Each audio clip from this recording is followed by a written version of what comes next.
merci. Je suis très heureux de participer à ce ski débrief organisé par la FPS, pardon, pas encore tout à fait, et France Montagne.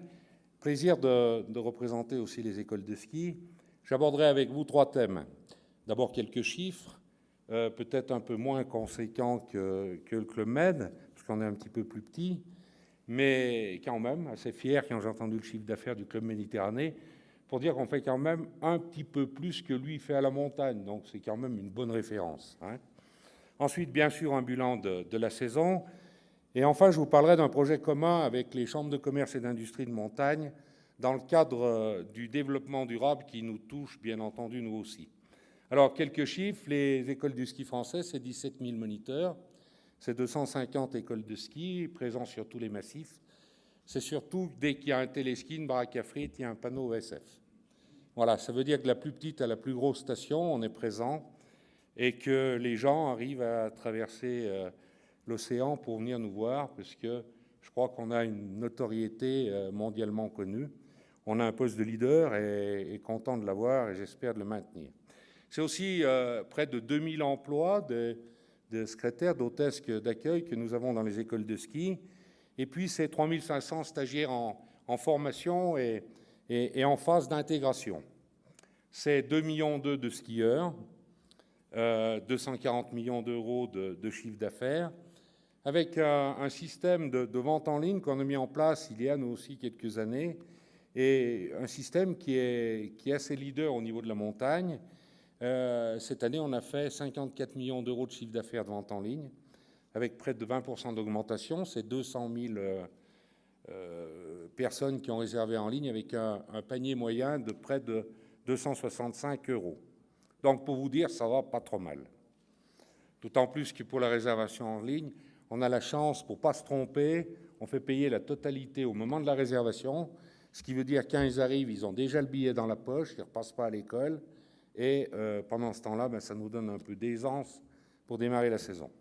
Alors cette saison, ce qui est mon deuxième point, je dirais presque que c'est une saison presque parfaite, avec de la neige, avec du monde, jusqu'au week-end de Pâques, où là, à partir de ce moment-là, plus en renard. Il ne restait plus que la neige, les télésièges qui se balançaient au vent, et personne assis dessus. Alors, en termes de bilan, en termes d'économie, bon, on va dire qu'on a bien bricolé, parce qu'on va quand même finir à moins 2. Mais au vu de l'élan qu'on avait pris au départ, on pensait qu'on allait très bien bricoler. Très bien bricoler, c'est quand ça passe 5%. Malheureusement, on n'y arrivera pas. Alors, il y aura certainement redondance avec ce qu'ont dit mes prédécesseurs, mais il est pressant de revoir le calendrier des vacances scolaires.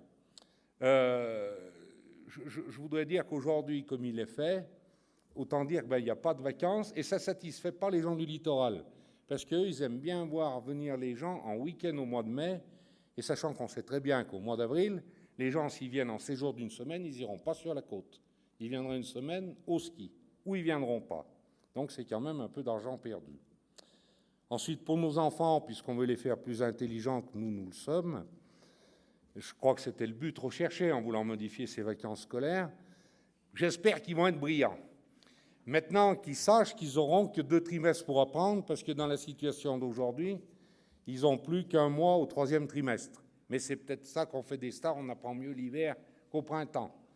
C'est peut-être pour ça que nous, on est un peu plus intelligents que les autres.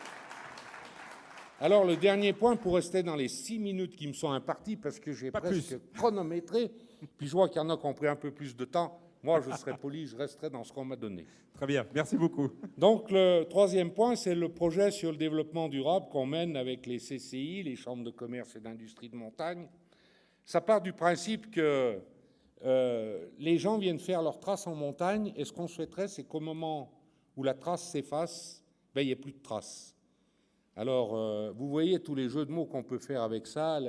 Fais ta trace, mais laisse pas ta trace. Ça veut dire nettoyons pour qu'on retrouve la montagne comme on l'a laissée. C'est pas moi qui ai trouvé le slogan, hein, je vous le dis tout de suite. Mais enfin, il est bon quand même. Comme je suis président, c'est moi qui le revendique. Donc, fais ta trace, mais ne laisse pas ta trace. Alors, on va faire un plan sur 3 ans pour essayer de toucher, c'est ambitieux, un peu toutes les générations. On va commencer par les enfants, puisque c'est peut-être, là on a près d'1 million d'enfants quand même qui passent entre nos mains, une clientèle qui est modulable, qu'on doit arriver à former. Puis on a dans nos jardins d'enfants Blanchot, qui a un lièvre blanc avec un sac à dos, donc on a un peu les outils déjà pour lui faire voir qu'on ne met pas les papiers par terre, mais qu'on les met dans le sac à dos de Blanchot. Bon, je ne vous ferai pas tout le développement. Ensuite, on va s'occuper un peu des adultes, parce que je crois qu'en année 2, c'est bien. Puis on garde le plus dur pour la fin, parce qu'il nous semble que c'est les moins malléables, ou c'est là où on a peut-être un peu plus de difficultés à les avoir et à les garder en cours. Ce sont les adolescents. Donc sur 3 ans, viens faire ta trace avec nous. Suis-nous dans notre trace, mais ne laisse pas ta trace. Voilà quel sera le slogan.